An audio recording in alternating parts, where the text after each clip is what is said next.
Assalamualaikum 9th General Science students. I hope all of you are doing great. Welcome to another lecture of chapter 4 in which we are going to learn the topic coordination and integration in the different body functions of humans. First of all, let's get to know the meaning of coordination and integration. Coordination का मतलब होता है in contact या contact में होना different चीज़ों का एक दूसरे के साथ, और इंटीग्रेशन हम कहते हैं कॉम्बिनेशन को या एक साथ मिलजुल कर रहना, कंबाइन होकर रहना.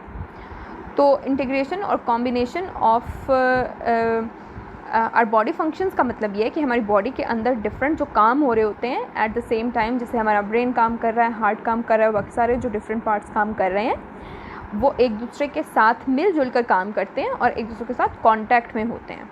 और इसके अलावा वो अपने एनवायरनमेंट के साथ और डिफरेंट चेंजेस के साथ भी कांटेक्ट में होते हैं. कांटेक्ट में होने का मतलब ये है कि हमारी बॉडी के डिफरेंट फंक्शंस के अंदर जैसे ही कोई मैसेज पहुंचता है हमारी बॉडी तक, तो हमारे बॉडी के डिफरेंट फंक्शंस उसके अकॉर्डिंग रिस्पॉन्ड करते हैं. हमारे पास होता है स्टिमुलस. स्टिमुलस हम कहते हैं सिग्नल को. Stimulus is known as any signal of our body जो हमारी बॉडी तक पहुंचता है या तो बाहर से या हमारी बॉडी ने खुद से उसको बनाया होता है, जनरेट किया होता है. सो स्टिमुलस इज़ अ सिग्नल. जैसे कि इसकी एक एग्जांपल ये है कि जब हमें टेम्परेचर बाहर ज़्यादा हो जाता है, गर्मी ज़्यादा होती है, तो हमारी बॉडी तक जो हीट पहुंचती है वो हमारी बॉडी के लिए एक स्टिमुलस होता है. इस स्टिमुलस को रिएक्ट करने के लिए हमारी बॉडी के पास डिफरेंट सिस्टम्स होते हैं. कोऑर्डिनेशन और इंटीग्रेशन हमारी बॉडी में दो तरह के बेसिक सिम्टम्स के ज़रिए से की जाती है. सो हमारे पास टू टाइप्स ऑफ सिस्टम्स हैं which carry out coordination and integration. These are number 1 is nervous system and number 2 is endocrine system. ये एक इम्पॉर्टेंट शॉर्ट क्वेश्चन आपके पास आ गया. You can be asked what are the systems that carry out the function of coordination and integration. इन दोनों के ज़रिए से अब इन दोनों को वन बाय वन हम देखते हैं कि ये दोनों क्या चीज़ें हैं और इनमें क्या क्या पार्ट्स होते हैं. First of all let's talk about nervous system. Nervous system जो हमारी बॉडी का होता है उसके डिफरेंट पार्ट्स होते हैं. उसमें सबसे पहले हमारे पास ब्रेन है, नंबर 1. नंबर 2 स्पाइनल कॉर्ड है जो कि हमारी बैकबोन के अंदर एक लॉन्ग ट्यूब की फॉर्म में होती है, और दो तरह की नर्व्स होती हैं जिनके नाम सेंसरी और मोटर नर्व्स होते हैं. ये तीन पार्ट्स ब्रेन के हैं, नर्वस सिस्टम के हैं, जो इकट्ठे मिलकर फंक्शन कौन सा परफॉर्म कर रहे हैं, किसी भी स्टिमुलस से उन्होंने रिएक्ट करना होता है. तो जैसे ही कोई पैगाम हमारी बॉडी तक पहुंचता है अंदर या बाहर से, तो हमारा ब्रेन, स्पाइनल कॉर्ड और नर्व्स मिलकर उसको रिस्पॉन्ड करते हैं, उसका कोई ना कोई रिस्पॉन्स बनाते हैं. ऑन द अदर हैंड अगर देख लिया जाए कि हमारे पास एंडोक्राइन सिस्टम में क्या क्या है और उसके कौन से डिफरेंट पार्ट्स हैं, तो एंडोक्राइन सिस्टम के अंदर हमारे पास आ जाते हैं डक्टलेस ग्लैंड्स. ये इम्पॉर्टेंट इन्फॉर्मेशन है, आप इसको मार्क करते जाएं. हमारी एंडोक्राइन सिस्टम में क्या चीज़ें हैं, ग्लैंड्स, लेकिन उनके ग्लैंड्स के पास कोई ट्यूब्स या कोई ट्रैवल करने के लिए रास्ते नहीं होते. लेकिन इंस्टेड क्या हो रहा होता है, ये ग्लैंड्स सिक्रीट करते हैं कुछ केमिकल्स या सिक्रीशंस जिनको कहा जाता है हार्मोन्स.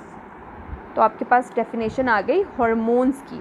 हार्मोन्स की डेफिनेशन को आप कैसे करेंगे, that endocrine system comprises of ductless glands, यहाँ से लेकर which secrete secretions known as hormones. ये आपके पास आ गई डेफिनेशन हार्मोन्स की. आप इसको मार्क कर लें, it can be asked in short question. तो हार्मोन क्या चीज़ें हैं, ये सिक्रीशंस हैं जो हमारे एंडोक्राइन सिस्टम ने बनाना है, लेकिन हमने अभी कहा कि इनके पास कोई ट्यूब्स नहीं है, कोई रास्ते नहीं है अपने सिक्रीशंस को मूव करने के लिए. तो वो किस तरह से मूव करते हैं, these hormones are released into our blood. हमारे ब्लड के अंदर रिलीज़ होते हैं.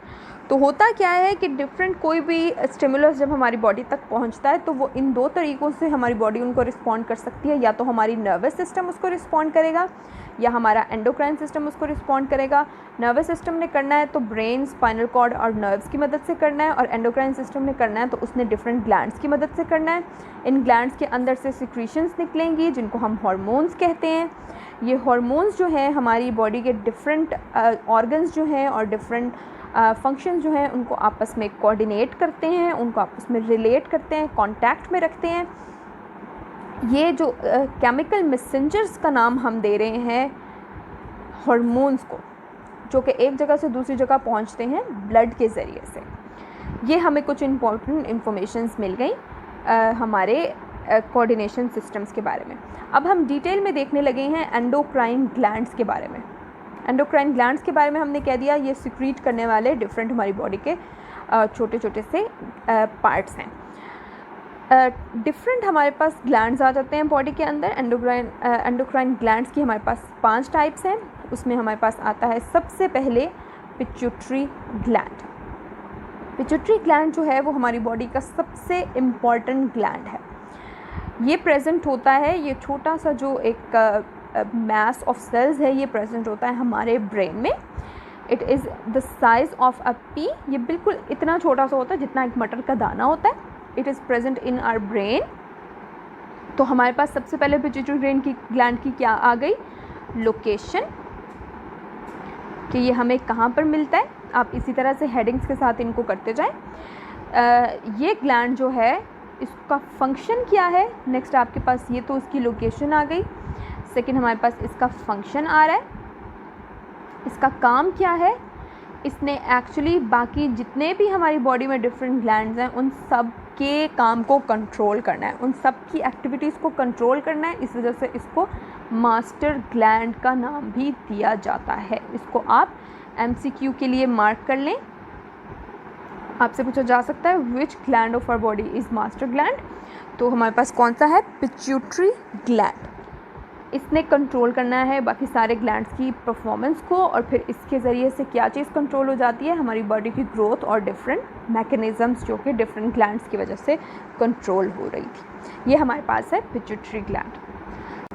सेकेंड जो ग्लैंड आ जाता है हमारी बॉडी में उसको हम कहते हैं थायरॉयड ग्लैंड। इसकी भी हम सबसे पहले लोकेशन देख लेते हैं कि ये प्रेजेंट कहाँ पर है। ये प्रेजेंट होता है हमारी नेक रीजन में, हमारे नेक के अंदर ट्रेकिया के सामने। ट्रेकिया कहा जाता है विंड पाइप को, जो हमारी सांस की नाली है उसके सामने थायरॉयड ग्लैंड प्रेजेंट होता है। अब इसका फंक्शन क्या है, नेक्स्ट हम इसका फंक्शन देख रहे हैं। इसका फंक्शन है, इसने 2 तरह के हार्मोन्स रिलीज़ करने होते हैं। फंक्शन यहाँ से स्टार्ट हो रहा है। एक हार्मोन जो ये रिलीज़ करता है थायरॉयड ग्लैंड, उसको कहा जाता है थायरॉक्सिन। इसको आप MCQ के लिए मार्क कर लें। थायरॉक्सिन ग्लैंड किसके ज़रिए रिलीज़ हो रहा है, थायरॉयड ग्लैंड के ज़रिए। लेकिन ये थायरॉक्सिन तब तक रिलीज़ नहीं होता जब तक हमारी बॉडी में आयोडीन ना हो। तो अगर हमारी बॉडी में आयोडीन की कमी हो तो थायरॉक्सिन हार्मोन प्रोड्यूस नहीं होता, और अगर थायरॉक्सिन हार्मोन प्रोड्यूस ना हो तो हमारी बॉडी के अंदर कौन कौन से काम ख़राब हो जाएंगे। एक तो हमारी नॉर्मल ग्रोथ ख़राब हो जाएगी, और दूसरा थायरॉक्सिन ने हमारे ब्लड के अंदर कैल्शियम का लेवल कंट्रोल करना है। So the function of thyroxine is that thyroxine and the other hormone released by thyroid gland is that they carry out normal growth as well as control calcium level in blood. This is the function of thyroid gland. अभी हमने कहा iodine की ज़रूरत होती है thyroxine release करने के लिए थायरॉयड को। तो अगर आयोडीन नहीं होती और थायरॉक्सिन रिलीज़ नहीं होता बॉडी के अंदर, तो फिर एक डिसऑर्डर होता है हमारी बॉडी के अंदर, एक डिजीज़ कॉज होती है विच इज़ कॉल्ड गोइटर। और गोइटर में क्या होता है, जो हमारे गले के अंदर हमने कहा नेक रीजन में जो थायरॉयड प्रेजेंट है उसका साइज़ बड़ा हो जाता है। सो गोइटर को भी आप मार्क कर लें। ये आपको शॉर्ट क्वेश्चन में पूछा जा सकता है, व्हाट इज़ गोइटर। तो आप आंसर करोगे the deficiency of iodine causes thyroid to increase in size and it is called goiter. Next हमारे पास हार्मोन है एड्रीनल ग्लैंड्स। नेक्स्ट हमारे पास ग्लैंड्स हैं एड्रीनल ग्लैंड्स। ये प्रेजेंट होते हैं, इनकी लोकेशन है हमारे किडनीज़ के पास। किडनीज़ हमें पता है हमारी बॉडी में 2 होते हैं, तो उन दोनों किडनीज़ के ऊपर पेयर की फॉर्म में ये जो एड्रीनल ग्लैंड्स हैं ये प्रेजेंट होते हैं। इट्स लाइक किडनी की शेप बीन शेप्ड होती है, तो इसके टॉप पर यहाँ पर दोनों किडनीज़ के ऊपर ये ग्लैंड्स प्रेजेंट होते हैं। इनका फंक्शन देख लेते हैं। फंक्शन क्या है एड्रीनल ग्लैंड्स का। फंक्शन में हार्मोन्स रिलीज़ करने हैं इन्होंने, लेकिन वो दो तरह के होते हैं। एड्रीनल ग्लैंड के अंदर एड्रीनल कॉर्टेक्स से हार्मोन रिलीज़ होते हैं नंबर 1, और नंबर 2 एड्रीनल मेड्यूला से हार्मोन्स रिलीज़ होते हैं। दो तरह के हार्मोन्स रिलीज़ हो रहे हैं। एड्रीनल कॉर्टेक्स वालों का काम है ग्लूकोज के लेवल को, सोडियम के लेवल को और वाटर के लेवल को बॉडी में मेंटेन रखना, उनका बैलेंस रखना, न ज़्यादा होने देना न कम होने देना, ये एड्रीनल कॉर्टेक्स का काम है। एड्रीनल मेड्यूला यानी कि एड्रीनल ग्लैंड का वो पार्ट जिसको हम मेड्यूला का नाम देते हैं, वहाँ से जो हार्मोन रिलीज़ होते हैं उनका काम होता है इनवॉलंटरी एक्शंस। इनवॉलंटरी एक्शंस को कंट्रोल करना। इनवॉलंटरी एक्शंस हम उनको कहते हैं कि जो हमारी बॉडी ऑटोमेटिकली काम करती है, जिसको हम कंट्रोल नहीं कर पाते। जैसे मिसाल के तौर पर इनवॉलंटरी एक्शन होता है जब हमें सर्दी लगती है तो हम एकदम से कांपने लगते हैं और वो हमारे कंट्रोल में नहीं होता। जब हमें कोई चीज़ गर्म लगती है तो हम अपने हाथ को अगर वो उससे टच करें तो हम हाथ को फ़ौरन से पीछे खींच लेते हैं। तो इस तरह के कामों को हम कहते हैं ये इनवॉलंटरी एक्शंस हैं, जिसमें आ जाता है फियर, लाइट एंड सॉरो, जिसके अंदर ऑटोमेटिकली हमारी बॉडी रिस्पॉन्ड करती है। और इस केस में हो क्या रहा होता है, हमारी बॉडी की हार्ट बीट इंक्रीज़ हो जाती है या डिफरेंट मेटाबॉलिक रेट, मेटाबॉलिज्म के जो फंक्शंस हैं वो इंक्रीज़ हो जाते हैं। नंबर 4 पे जो हमारे पास ग्लैंड्स है वो है पेंक्रियास। पेंक्रियास जो है वो एक बड़ा सा सॉफ्ट किस्म का ग्लैंड प्रेजेंट होता है स्टमक के पास। सो इसकी लोकेशन क्या है, ये स्टमक के निचली साइड पर प्रेजेंट होता है। दिस इज़ द लोकेशन, उस जगह पे प्रेजेंट होता है जहाँ स्टमक और स्मॉल इंटेस्टाइन आपस में ज्वाइन हो रहे होते हैं, उनके जंक्शन पे या ज्वाइनिंग पॉइंट पर। पेंक्रियास का फंक्शन क्या है? फंक्शन इसका है, इससे दो तरह के हार्मोन्स रिलीज़ हो रहे हैं। सो फंक्शन ऑफ पेंक्रियास में हमारे पास है दो तरह के हार्मोन्स की रिलीज़। उसमें एक हमारे पास है इंसुलिन और दूसरा है ग्लूकागोन। इंसुलिन और ग्लूकागोन का काम इस तरह का है, ये दोनों शुगर लेवल को हमारी बॉडी में कंट्रोल करते हैं। इंसुलिन तब काम करती है जब हमारी बॉडी का शुगर लेवल ज़्यादा हो जाता है, वो उसको कम करने के लिए काम करती है। और ग्लूकागोन तब काम करती है जब हमारी बॉडी का शुगर लेवल कम हो जाता है, वो उसको इंक्रीज़ करने का काम करती है। तो ये दोनों एक दूसरे के साथ एंटागोनिस्टिकली मूव काम करते हैं, यानी एक दूसरे के ऑपोजिट काम करते हैं। इंसुलिन ने ज़्यादा शुगर पे काम करना है, ग्लूकागोन ने कम शुगर पे काम करना है, इस वजह से इनका काम एंटागोनिस्टिक है। ये हो गया फंक्शन।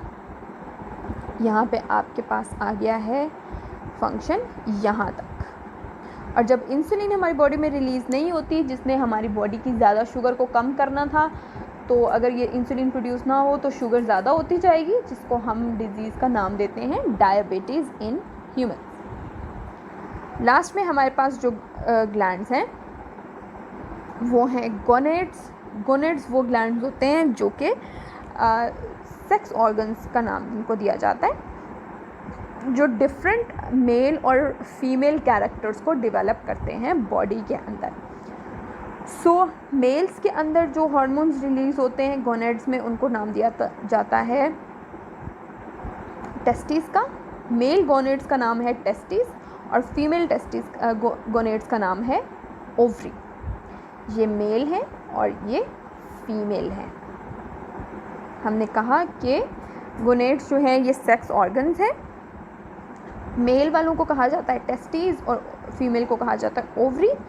जो टेस्टिस के अंदर से हार्मोन्स रिलीज़ होंगे, उनका काम होगा डिफरेंट मेल कैरेक्टर्स को डेवलप करना बॉडी में, डिफरेंट मेल बॉडी पार्ट्स को डेवलप करना बॉडी में, जिसमें आ जाता है increase in size of larynx, यानी कि गले की जो हड्डी है उसका बढ़ जाना, वॉइस को चेंज करना, और इसके अलावा बॉडी और फेस पर डिफरेंट पार्ट्स में हेयर की जो ग्रोथ है उसको भी टेस्टिस कंट्रोल करते हैं in case of man.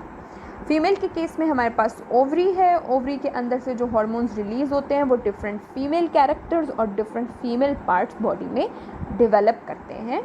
So these are gonads. अब ये हार्मोन्स बॉडी में प्रेजेंट कहाँ कहाँ पर हैं वो आपको यहाँ पिक्चर में नज़र आ रहा है। पिट्यूटरी ग्लैंड हमारे पास है ब्रेन के अंदर, you can see right here. Thyroid gland गले वाले रीजन में है। Then we have adrenal glands जो दोनों किडनीज़ के ऊपर इधर प्रेजेंट हैं, आपको नज़र आ रहे हैं। पेंक्रियाज जो है वो स्टमक के नीचे होता है, दिस रीजन। और फिर गोनेड्स जो थे वो हमारे पास फीमेल्स में ओवरी, वो ये नज़र आ रही है आपको, और मेल्स में टेस्टिस, वो यहाँ पे आपको नज़र आ रहे हैं। So this is the endocrine system of humans. At the end right here I have accumulated some important questions from your topic today. इनको आंसर करना आई होप आपके लिए मुश्किल नहीं होगा अगर आप अच्छे से टॉपिक को लर्न कर लें। और एक लॉन्ग क्वेश्चन भी मैंने यहाँ पर ऐड किया है, so you need to carefully learn this topic and I will see you in the next lecture इंशाल्लाह। अल्लाह हाफिज़।